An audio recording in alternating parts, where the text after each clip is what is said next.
Assalamualaikum warahmatullahi wabarakatuh. Selamat pagi semuanya. Semoga di pagi hari yang cerah ini kalian semuanya dalam keadaan sehat sehingga selalu tetap semangat dalam belajar. Sebelum kegiatan pembelajaran dimulai, marilah sama-sama kita membaca basmalah. Bismillahirrahmanirrahim. Pada pagi hari ini kita akan belajar ilmu pengetahuan sosial kelas 7 dengan materi lembaga sosial. Yang akan kita bahas yaitu mengenai pengertian lembaga sosial, ciri lembaga sosial, tingkatan norma dalam lembaga sosial, fungsi lembaga sosial, dan yang terakhir yaitu jenis dan fungsi lembaga sosial. Adapun tujuan pembelajarannya, 1. Peserta didik mampu menjelaskan pengertian lembaga sosial. 2. Peserta didik mampu menyebutkan ciri-ciri lembaga sosial. 3. Peserta didik mampu menjelaskan jenis dan fungsi lembaga sosial. Pengertian lembaga sosial. Nah, di sini ada beberapa tokoh yang mengartikan tentang lembaga sosial. Di sini Ibu akan mengambil yaitu menurut Swikanto, lembaga sosial adalah kumpulan norma-norma dari segala tindakan yang berkisar pada suatu kebutuhan pokok di dalam kehidupan masyarakat. Sedangkan ciri-ciri dari lembaga sosial: A. Memiliki tingkat kekekalan tertentu. B. Memiliki simbol. C. Memiliki norma tertulis dan tidak tertulis. D. Memiliki tujuan yang jelas. E. Memiliki alat kelengkapan. F. Memiliki pola perilaku. Tingkatan norma sosial, ya. Jadi tingkatan norma dalam lembaga sosial di sini terbagi menjadi 4. 1. Ada cara. Cara adalah norma yang paling lemah daya pengikatnya. Contoh, bersendawa. 2. Kebiasaan.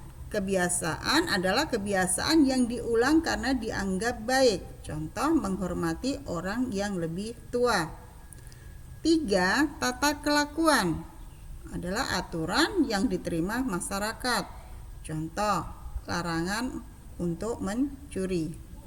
4. Adat istiadat adalah norma yang paling kuat daya pengikatnya karena dikenai sanksi atau hukuman bagi yang melanggarnya. Fungsi lembaga sosial. Lembaga sosial bertujuan untuk memenuhi kebutuhan masyarakat melalui cara atau proses yang berbeda. Lembaga sosial memiliki fungsi yang berbeda-beda. Salah satunya A, yaitu untuk menjaga keutuhan masyarakat. B. Meningkatkan solidaritas masyarakat. C. Mengendalikan perilaku warga masyarakat. Dan D. Memberikan pedoman bertingkah laku.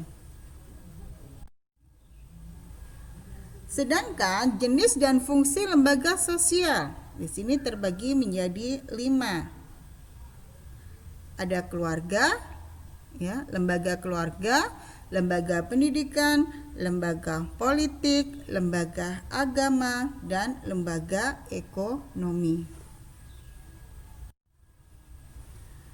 Lembaga keluarga.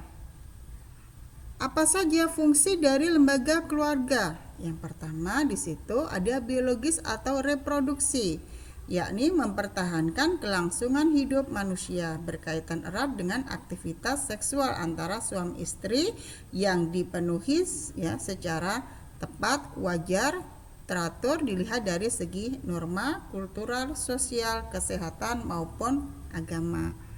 Yang kedua, ada proteksi, yakni melindungi anggotanya untuk memperoleh ketentraman dan kenyamanan lahir dan batin. Kemudian ada ekonomi, yakni pengaturan ekonomi keluarga, keterlibatan dalam pengolahan tanah dan sektor perdagangan. Kemudian ada edukatif, yakni nampak dalam upaya penanaman nilai-nilai dan norma-norma yang dilakukan keluarga terhadap anggotanya. Yang kelima ada sosialisasi, yakni merujuk pada proses pembentukan kepribadian si anak melalui interaksi dalam keluarga dengan mempelajari pola tingkah laku, sikap, keyakinan, cinta, cita-cita, dan nilai-nilai yang ada di dalam masyarakat. Kemudian ada religius, yakni dengan mendidik dan memperkenalkan pada kehidupan beragama dengan melaksanakan ibadah. Ada afeksi, yakni dengan pemenuhan psikologis, cinta dan kasih sayang, rasa persahabatan ataupun rasa persaudaraan. Yang kedua, lembaga pendidikan. Pendidikan berperan sebagai media untuk mendapatkan pengetahuan dan keterampilan yang berguna bagi masa depan seseorang. Lembaga pendidikan di sini terbagi menjadi 3. Pendidikan formal dari jenjang yang paling rendah yaitu TK, SD, SMP, SMA, dan perguruan tinggi. Yang kedua, pendidikan non formal yaitu melalui pusat-pusat keterampilan atau LPK. Kemudian yang ketiga, pendidikan informal. Contoh pendidikan informal adalah orang tua memberi nasihat dan bimbingan kepada anak agar berperilaku sesuai dengan norma yang berlaku di dalam masyarakat.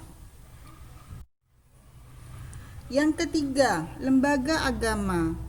Lembaga agama berasal dari sistem keyakinan masyarakat. Agama sebagai suatu kepercayaan berisi tentang ajaran-ajaran ataupun petunjuk bagi penganutnya agar selamat di dunia dan di akhirat. Nah, sedangkan kita tahu agama di Indonesia di sini ada 6 agama yang diakui oleh negara kita. Kemudian yang keempat, lembaga ekonomi. Lembaga ekonomi merupakan lembaga yang berperan dalam kehidupan ekonomi demi terpenuhinya kebutuhan hidup masyarakat. Nah, lembaga ekonomi membantu masyarakat dalam melaksanakan kegiatan produksi, yaitu kegiatan yang menghasilkan barang, kegiatan konsumsi, kegiatan yang memakai atau menghabiskan barang, dan kegiatan distribusi adalah kegiatan penyaluran atau pendistribusian barang dari produsen ke konsumen. Kemudian yang kelima ada lembaga politik. Politik berasal dari bahasa Yunani yaitu polis yang berarti kota atau negara. Arti kata tersebut memenuhi bidang politik dikembangkan menjadi politis yang berarti warga negara. Selain itu, berkembangnya istilah politik yang berarti segala sesuatu yang berhubungan dengan negara. Di sini pemerintah, negara, dan politikus yang berarti kewarganegaraan. Adapun orang yang ahli disebut dengan politisi. Politik berkait dengan proses pembentukan atau pembagian dan pencapaian kekuatan serta pengambilan dan pelaksanaan suatu keputusan. Secara umum, fungsi dari lembaga politik 1 yaitu memaksa masyarakat untuk mentaati norma. Yang kedua, mengarahkan masyarakat untuk memilih pemimpin. Dan yang ketiga, menangani sebuah masalah. Nah, demikian tadi pembelajaran kita pada pagi hari ini. Untuk menutup pembelajaran kita, marilah sama-sama kita membaca hamdalah. Alhamdulillahirabbil alamin.